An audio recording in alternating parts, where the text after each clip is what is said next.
En marge de la 72e Assemblée générale des Nations unies à New York, la chaîne de télévision panafricaine Afrique Média a rencontré la procureure de la Cour pénale internationale. Dans un entretien inédit, Fatou Bensouda répond aux accusations portées contre la Cour par les Africains. Elle défend entre autres l'universalité et l'impartialité des poursuites. Depuis sa création en 2002, la Cour pénale internationale CPI divise profondément, notamment sur sa qualité à pouvoir rendre une justice équitable dans des crimes particulièrement monstrueux touchant l'humanité.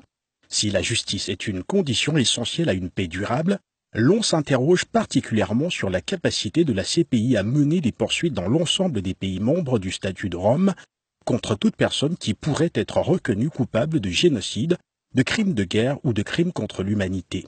Pour preuve, la Cour est loin d'être un modèle d'impartialité. Car comment comprendre qu'à ce jour, aucune enquête véritable ne soit conduite contre les autorités actuelles de Côte d'Ivoire, malgré les multiples révélations de soldats mutins affirmant qu'ils avaient été engagés en 2011 par Alassane Ouattara pour conquérir le pouvoir.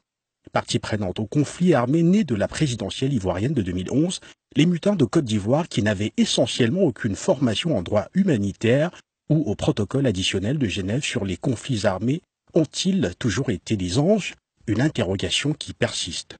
Si Laurent Gbagbo, commandant en chef des forces loyales de Côte d'Ivoire, est poursuivi pour crimes de guerre et crimes contre l'humanité, qu'en est-il d'Alassane Ouattara ou de Guillaume Soro à l'époque à la tête des mouvements rebelles?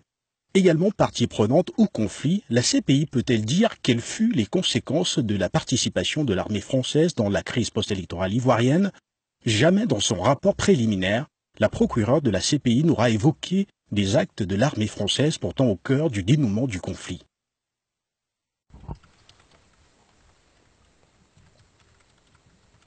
Monsieur le Président, Madame, Monsieur, permettez-moi de vous proposer un point de vue particulier.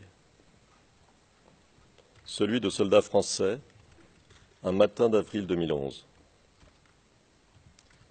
Ils arrivent dans des chars du camp français situé à proximité et se lancent à l'attaque,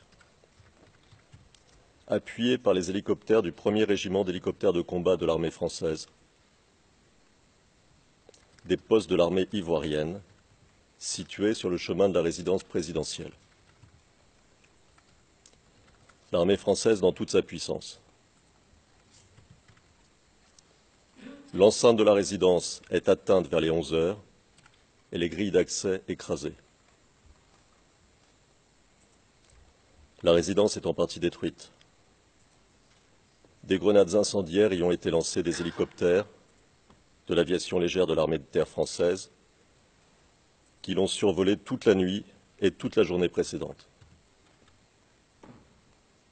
Ces occupants, dont des femmes et des enfants, des familles entières, terrorisées, se sont terrés dans les sous-sols, attendant l'assaut final. Après que les commandos français ont investi la résidence et que les quelques défenseurs se sont rendus, il faut deux bonnes heures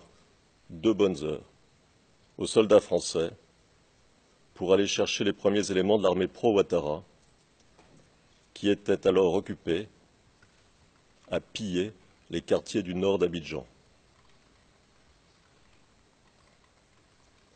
Leur colonne de 200 véhicules, précédés et guidés par des soldats français, atteint la résidence vers 13 heures. C'est alors qu'appuyés par des commandos français, ils pénètrent dans les bâtiments et se saisissent du président Gbagbo.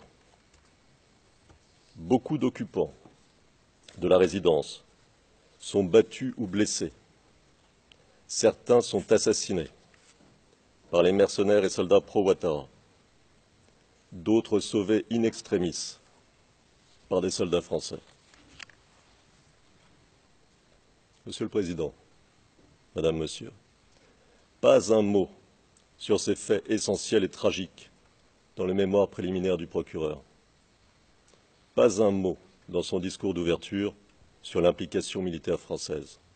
Sur le dossier libyen, la Cour pénale internationale semble loin de tout soupçon concernant la responsabilité de la France et de son ancien président, Nicolas Sarkozy, considéré par beaucoup comme le bourreau de Muammar Kadhafi. La CPI préfère visiblement se concentrer sur les perdants, sans défense, au lieu de s'intéresser aux artisans du conflit sanglant dont les conséquences affectent la planète tout entière. Si Emmanuel Macron reconnaît la responsabilité particulière de la France dans le chaos libyen, pour la Cour pénale internationale et sa procureure, qui organise les poursuites, il n'en est rien. Saïf al-Islam et bien d'autres peuvent être poursuivis, mais pas l'ancien président français Nicolas Sarkozy, qui a pourtant armé les rebelles et causé la mort de nombreux Libyens dans les bombardements de la coalition dont il était le chef de file. Alors que le monde entier, y compris le président français Emmanuel Macron, reconnaît la responsabilité particulière de la France dans le chaos libyen, la CPI semble loin de tout soupçon contre son principal pourvoyeur de fonds, la France. La Cour semble aussi loin d'établir les responsabilités de l'ensemble de la coalition internationale et des rebelles en Libye dans les dizaines de milliers d'assassinats occasionnés par la lutte contre le régime de Muammar Kadhafi.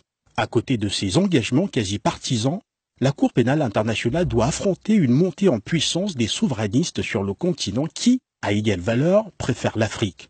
C'est le cas de la République démocratique du Congo et de l'Afrique du Sud qui ont froidement refusé d'expulser le président soudanais Omar el-Béchir, alors que celui-ci fait l'objet d'un mandat d'arrêt international de la Cour. Les deux pays s'appuyant sur la position commune de l'Union africaine, interdisant toute extradition de chefs d'État en activité vers La Haye. Nous avons d'abord rassuré nos partenaires de la Cour pénale internationale de notre volonté de continuer à coopérer avec eux, mais en leur disant que là, nous étions en face d'une exception, une contrariété tout à fait exceptionnelle, parce que nous avons des engagements avec le COMESA, qui est une organisation internationale.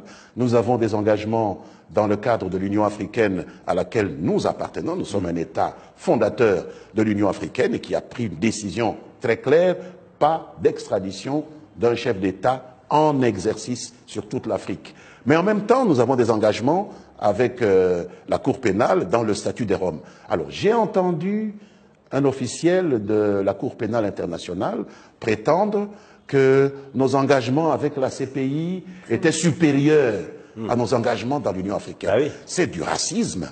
Comment cela peut-il? Donc, ces États avec lesquels nous avons pris des engagements dans l'Union africaine seraient des États de quoi? De seconde zone par rapport aux États membres du statut de Rome?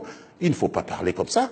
Pour nous, ce sont des engagements internationaux qui ont la même force contraignante et nous sommes face à une contrariété et souverainement, et le jour où Béchir n'est plus au pouvoir, nous avons décidé d'appliquer nos engagements vis-à-vis de l'Union africaine et personne n'a à nous juger pour cela. Au bout de 15 ans d'existence, la Cour pénale internationale aura également brillé par des abandons spectaculaires après un tambourinement déconcertant. Après les violences post-électorales de décembre 2007 au Kenya, ayant fait 1300 morts et près de 600 000 déplacés, la Cour pénale internationale annonce des poursuites contre le président kenyan Uhuru Kenyatta et des proches. The judges of the ICC have agreed that 4 suspects must face justice for crimes they allegedly committed during the post-electoral violence. The ICC judges have agreed there are substantial grounds to believe that the 4 suspects committed the crimes they are charged with and that the cases should go to trial. But the issue of victims' representatives and their appearance before the ICC is not a matter that the Office of the Prosecutor determines. It is with the registrar and the judges. They determine who representation, and I am hopeful that the differences that have arose between the legal representative of victims and those who are responsible for that will be resolved very soon. I am about doing my work, my judicial work. The investigations were made into the crimes, and I don't think anyone here or anywhere else will say that no crimes were committed. I don't think so. Obviously, there were crimes, post-electoral violence, that happened, that was concern of the whole world, actually. So my duty, my responsibility is to ensure that I follow through with that investigation and prosecution by the ICC. It has nothing to do with politics. It is not undertaken to either identify or eliminate anybody, we are doing our judicial work, and we will continue to do that. Le 5 décembre 2014, sous la pression de l'Union africaine qui menace d'un retrait collectif des États africains du statut de Rome, la Cour revient sur sa décision et abandonne les charges contre le président Uhuru Kenyatta, fermant ainsi le dossier post-électoral kényan à la CPI. I explained to the judges the reasons for my decision, specifically the severe challenges my office has faced in our investigation of Mr. Muthaura. The fact that several people who may have provided important evidence regarding Mr. Muthaura's actions have died, while others are too afraid to testify for the prosecution. The disappointing fact that the government of Kenya failed to provide my office with important evidence and failed to facilitate our access to critical witnesses who may have shed light on the Muthaura case. Let me be absolutely clear on one point. This decision applies only to Mr. Muthaura. It does not apply to any other case.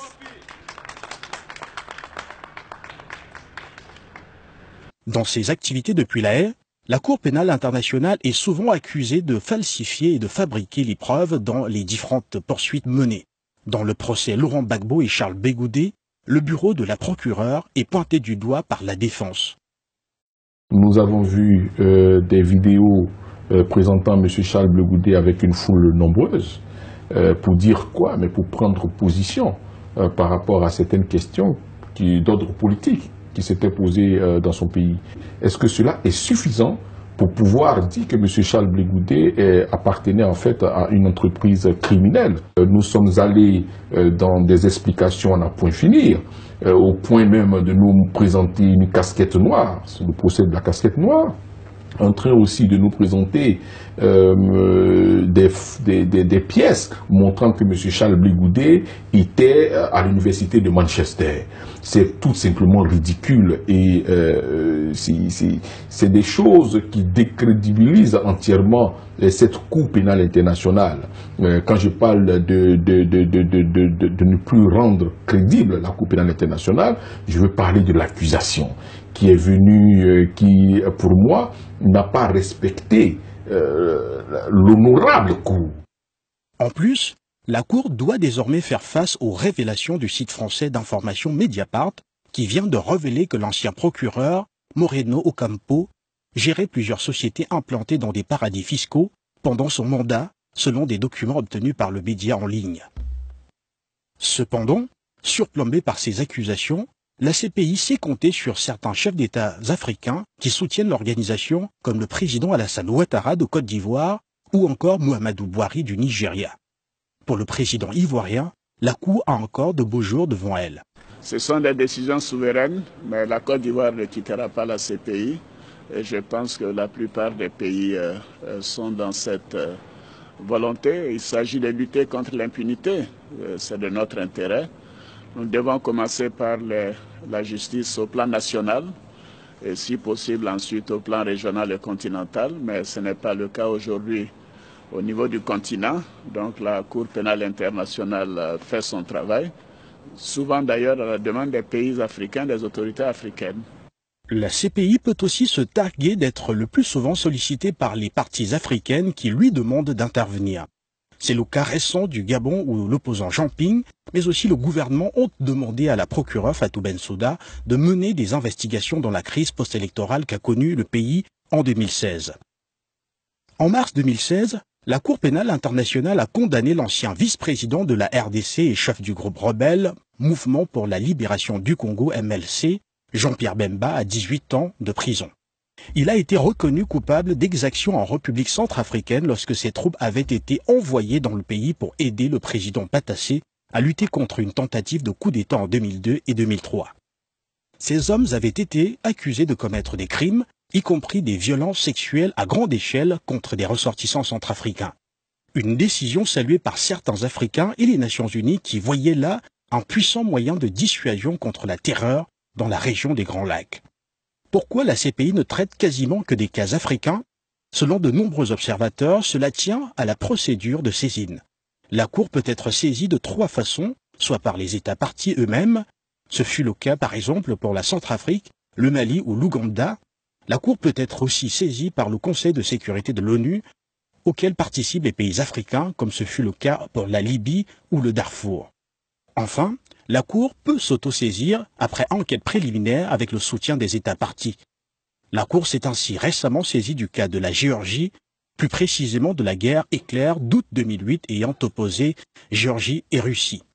La Cour défend son universalité en affirmant que les enquêtes préliminaires sont au cœur.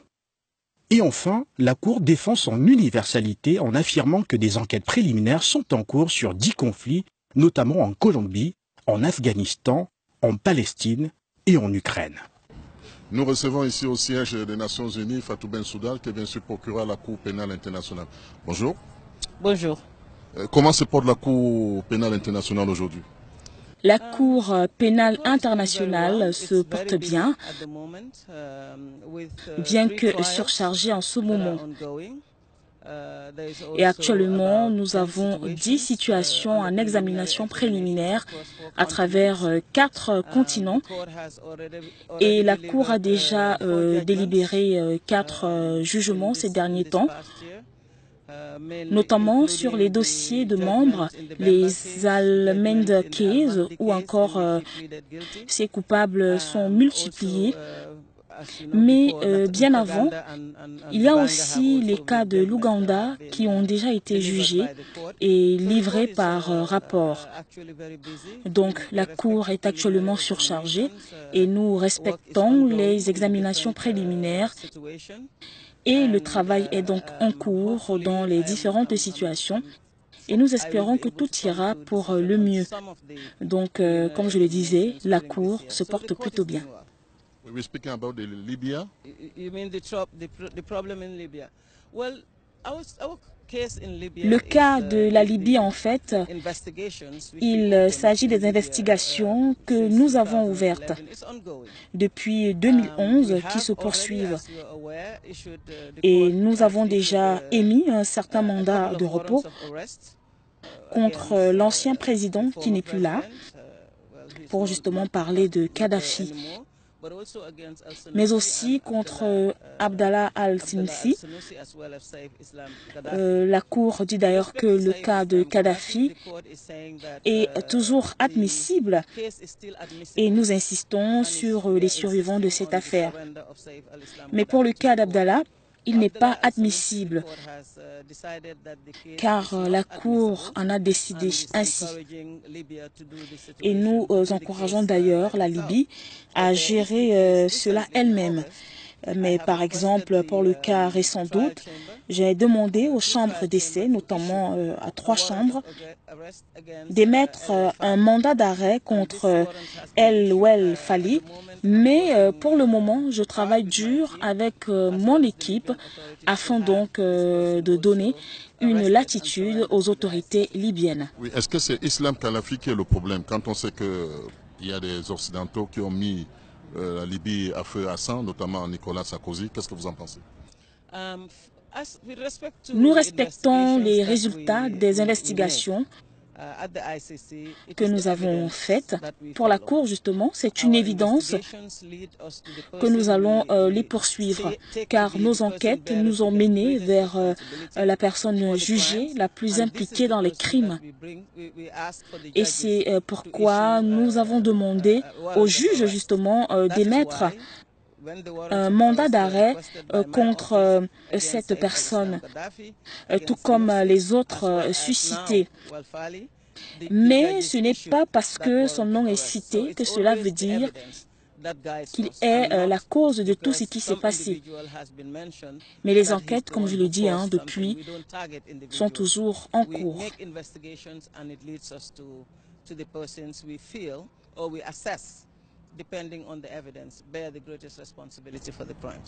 C'est le général Haftar qui a mis hors d'état de nuire les djihadistes. Le général Haftar qui est le chef d'armée libyen actuellement. C'est lui qui a mis de l'ordre là-bas, qui est en train de mettre de l'ordre. Qu'est-ce que vous en pensez? Je vais revenir sur ma réponse précédente pour ajouter que ce n'est pas comme cela que nous travaillons. Ce n'est pas comme ça que nos enquêtes fonctionnent à la Cour pénale internationale. Et pour le moment, il est évident que nous avons à notre possession des éléments de preuve. Nous évoluons donc avec la base et non avec des on-dit. Parlons de la République centrafricaine. Qu'est-ce que vous en pensez de la République centrafricaine? C'est bien malheureux que la situation en République centrafricaine ne soit parfois pas stable depuis un bon moment, avec justement plusieurs allégations de crimes sérieux. Si je me rappelle, j'avais déjà indiqué depuis 2014 que j'allais m'atteler sur cette situation, car la République centrafricaine était venue me voir à mon bureau pour justement le cas qui se vit dans leur pays. Et j'ai commencé par des examinations préliminaires et maintenant des enquêtes, lesquelles vont donc à l'encontre des anti-Balaka et de la Séléka. Et nous sommes d'ailleurs en train d'y travailler et nous espérons que très bientôt nous serons à mesure de conclure nos enquêtes sur ce pays et aller de l'avant. Et je pense que c'est une bonne chose qu'un pays en difficulté puisse travailler en collaboration avec la Cour pour parvenir à de bons résultats. C'est encourageant d'ailleurs, surtout lorsqu'il respecte la Cour criminelle. Et donc pour la Cour pénale internationale, elle reste donc disposée à avoir ce genre de partenariat avec tous les autres pays, même de l'Afrique centrale.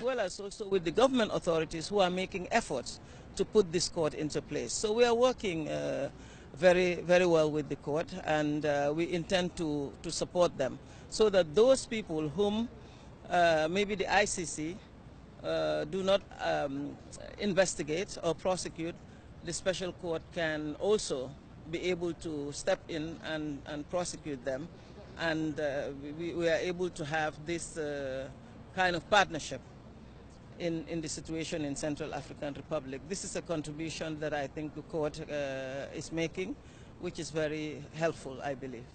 Oui, madame, la plupart des Africains pensent que vous ne poursuivez que les chefs d'État africains. Qu'est-ce que vous en pensez?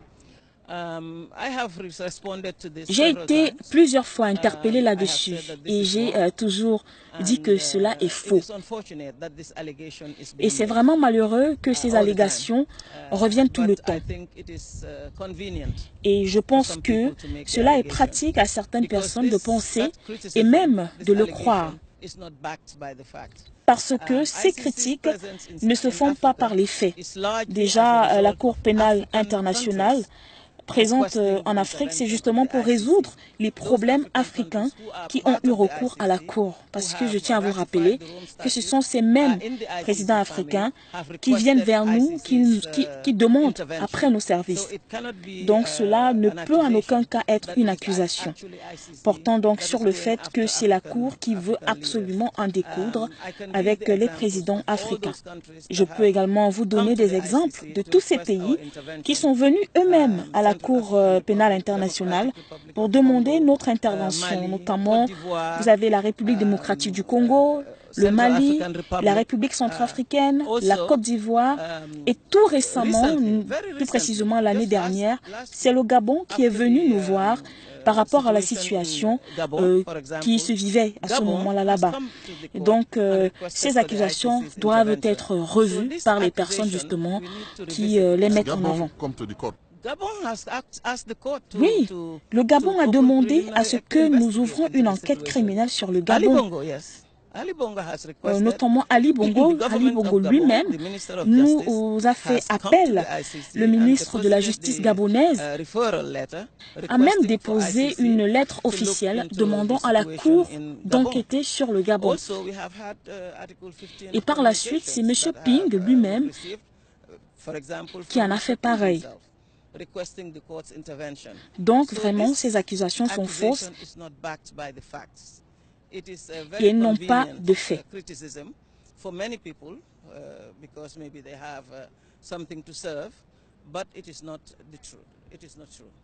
Bon, Madame, vous savez que beaucoup des Africains vous voient. Oui. Il y a un problème, le problème Blé Goudé et Barbeau. Qu'est-ce qu'ils font encore en prison?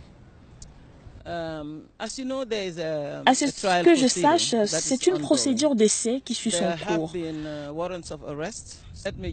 Donc, ils ont eu des mandats d'arrêt,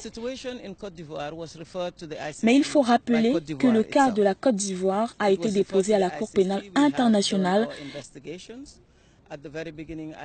par la Côte d'Ivoire elle-même. Et nous avons mené nos enquêtes. Et au début, j'avais averti le public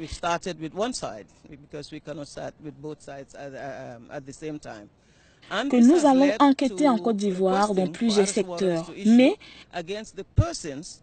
nous avons commencé par un angle, car nous ne pouvions pas commencer partout au même moment. Et cela nous a conduits sur des accusés. Et pendant donc les enquêtes, des mandats d'arrêt ont été émis contre Laurent Gbagbo et Charles Blé Goudé. Et nous avons présenté des preuves aux juges. Et nous n'avons pas encore fini avec la présentation de ces preuves. Mais certainement d'ici à la fin de cette année, cela se fera. Mais la défense aussi, vous le savez, a le droit de présenter ses preuves. Et je pense que c'est pour l'année prochaine. Mais en attendant, la procédure suit son cours et nous souhaitons que ces arguments soient présentés devant les juges. Idem que pour les personnes accusées. Et pour terminer, madame, mais les gens pensent que le camp de Ouattara devait être arrêté. Je ne comprends pas où vous voulez en venir. Que le camp de Ouattara devrait aussi être arrêté.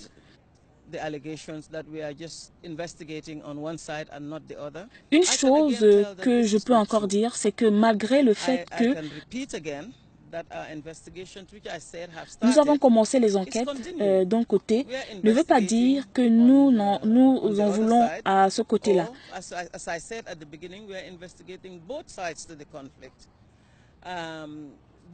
Et je précise encore que nos enquêtes se poursuivent. Et n'oubliez pas qu'il y a beaucoup de choses à faire dans le cas de la Côte d'Ivoire en termes de lumière.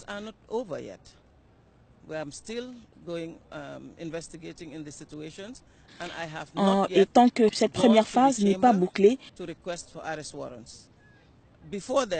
nous ne pouvons pas émettre d'autres mandats d'arrêt. Vu que les enquêtes se poursuivent, et il faut que ces investigations aient des éléments de preuve pour en arriver au mandat d'arrêt. Et même pour le faire, il faut des justifications. Mais l'affaire est en cours et nous faisons ce que nous avons à faire pour que justice soit faite. So the case is ongoing, and we are doing what we should do, working within the legal framework and progressing with the case. Thank you very much, but some people think that you can leave Barbeau Blé Goudé. It is not in my power to leave Barbeau. Vous savez, il n'est pas de mon devoir de les libérer. Je ne suis pas les juges. Cela revient notamment aux juges de la Cour pénale internationale de prendre cette décision. Pour ma part, je dois tout simplement présenter les cas que j'ai à ma possession aux juges afin qu'ils fassent leur travail. Et il ne faut pas que les gens retiennent que la Cour pénale internationale n'est pas seulement là pour l'Afrique. Déjà, l'année dernière, nous avons eu la demande de la Géorgie donc la procédure est en cours. J'ai également des examinations préliminaires en Colombie, en Palestine, en Afghanistan. Et comme je le disais plus haut, ces cas ne courent pas les rues justement parce que, contrairement à l'Afrique, il n'y a pas une campagne de sabotage derrière. They base it on the actual reality of what is happening. That is more fair. Thank you very much. C'est moi qui vous remercie.